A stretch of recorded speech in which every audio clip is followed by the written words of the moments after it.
So President Trump did a rally in West Virginia to try and defeat Joe Manchin in the midterms, and he managed to tell 7 lies in a little over a minute.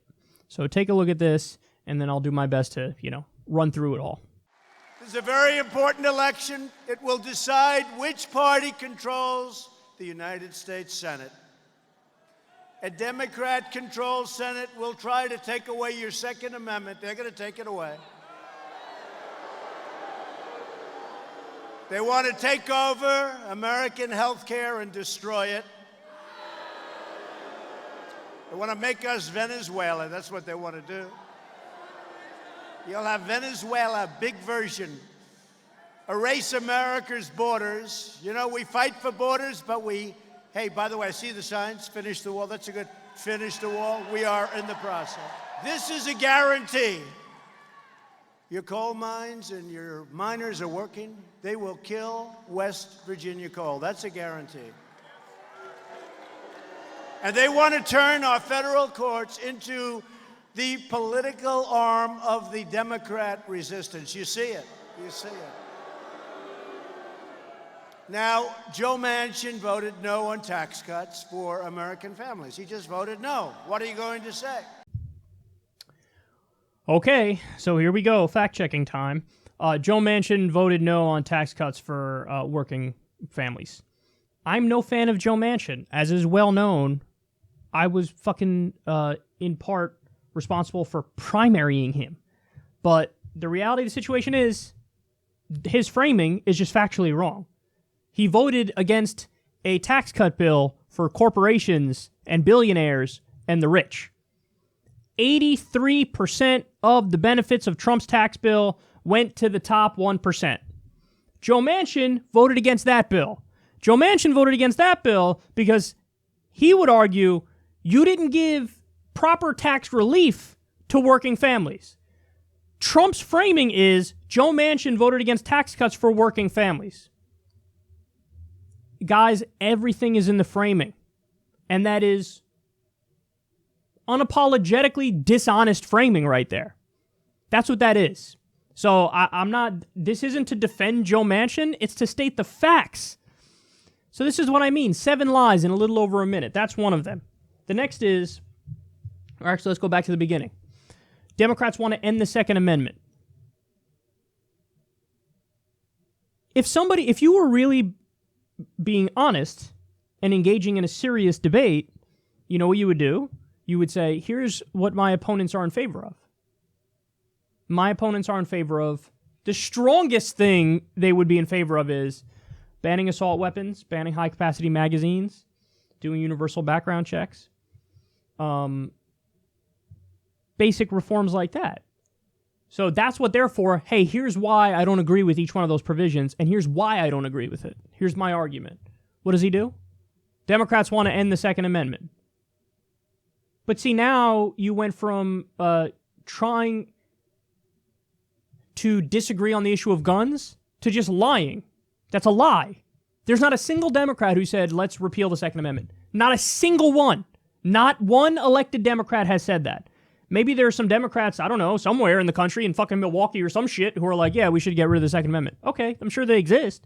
I think it's a tiny number, but I'm sure that some people exist who want to get rid of the Second Amendment. I haven't seen a single elected Democratic official say, let's repeal the Second Amendment. See, that framing is a lie. He's a liar.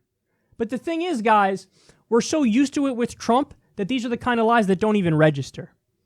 And I know, because as I was watching this rally, I was like, should I cover this? I don't know if I should cover this. Should I cover this? And I decided in the end, yes, I'm going to cover it. And you want to know why? Because nobody else is doing this. Nobody's going through his speech like I'm going through his speech now. But the only thing that people spoke about was, he said, oh, me and Kim Jong-un are in love now. Which I admit is a story. That's definitely a story. But there were 3 or 4 other parts in the speech where you should have talked about it. Like when he was at the UN and all they spoke about was the room laughing at him. Okay, that's a story. I get it. You can run that. You know what else was a story? When he reiterated John Bolton gave a speech and said, oh, the U.S. is above rule of law. It doesn't count for us. We're above it.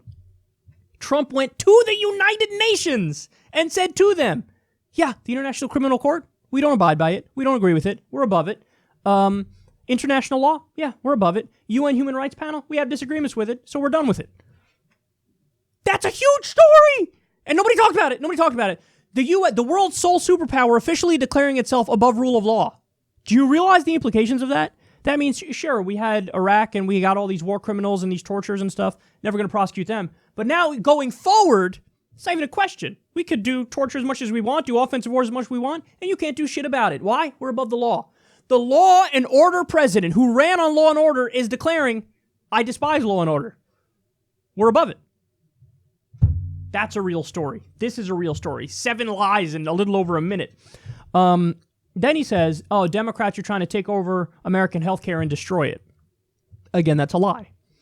First of all, unfortunately, the majority of elected Democrats are not for Medicare for all yet. I wish they were. They are not. But again, the framing, he goes, oh, they want to take it over and destroy it. So in other words, it's not, they have an ideological disagreement with me. I'm a fucking, free market, laissez-faire capitalist kind of guy, so I want our healthcare to be like that. They want the healthcare to be like every other developed world and have a single payer system, and I disagree with that, and here's why. He doesn't have a real argument against it. So what does he do? I don't know, you want to destroy healthcare. That's right, yes, they proposed a bill. Democrats proposed a bill that said, the Destroy Healthcare in America 2018 Act. Why do you say stupid things?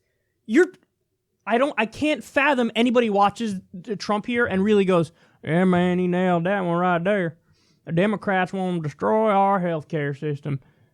How can you look at that and go, yeah, that's an accurate representation of the other side and what they believe? It's just, that he's being sloppy and he's being lazy and he's cutting corners, and because all he's trying to do is pander to the people who already agree with him and make it so that you don't think about it. Maybe try to understand what people are saying when people talk about a Medicare for all system. And again, all the other single-payer healthcare systems in the world, in the developed world, rank better than our system. And by the way, Donald, you used to know that. You used to argue for a Medicare for all system. I'm not kidding. He's praised the Canadian system, the Australian system, the European system, said, oh, I'm going to cover everybody. This is the shit he said. Now all of a sudden, when people are like, on the left are like, we agree, let's do that. He's like, you want to destroy our system. So I guess you wanted to destroy our system then as well, back when all the times, the 7, 8 fucking times, you said you liked the single-payer system. You're a clown. You're a fucking clown, Don. Then the class said, make Venezuela. Venezuela. It's become beyond parody to me. I've already parodied the Venezuela thing so many times that now it's just beyond parody.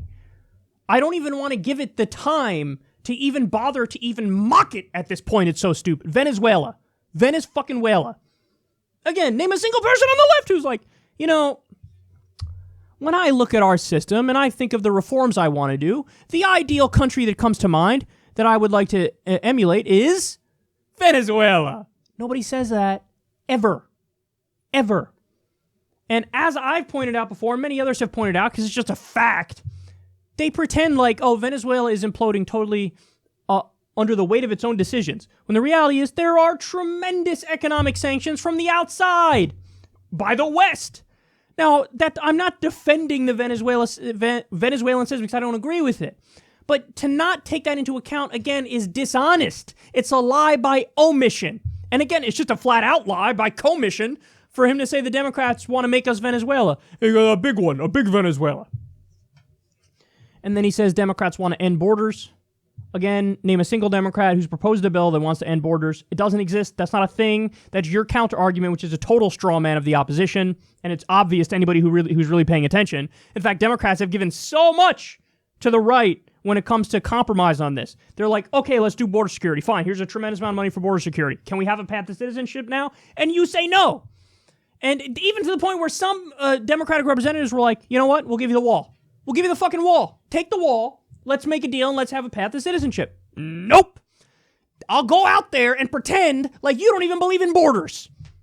Because you're a hack. You're a hack. That's what you are. And then finally, they will kill West Virginia coal. You know what he's referring to when he says stuff like that? He's talking about safety regulations, environmental regulations. Now, I'm no expert on West Virginia, but here's what I do know, because Paula Jean Swearengin has been very upfront about this fact. there's a problem with the water. There's sludge in the water. It's orange, it's brown. There's a problem. And the problem is directly related to the lack of regulation and environmental protections. So when you frame it as Democrats want to kill West Virginia coal, again, that's dishonest. Nobody's talking about killing West Virginia coal. We're talking about doing regulations. Now, if you say, well, that might impact the number of coal jobs, and maybe it's fewer than it would be under a Republican president. That's a fair point. But make that point. But you don't make that point. You lie and say Democrats want to kill West Virginia coal, which is just not true. God damn it, man. And he said the Democrats want to turn the court into a political arm.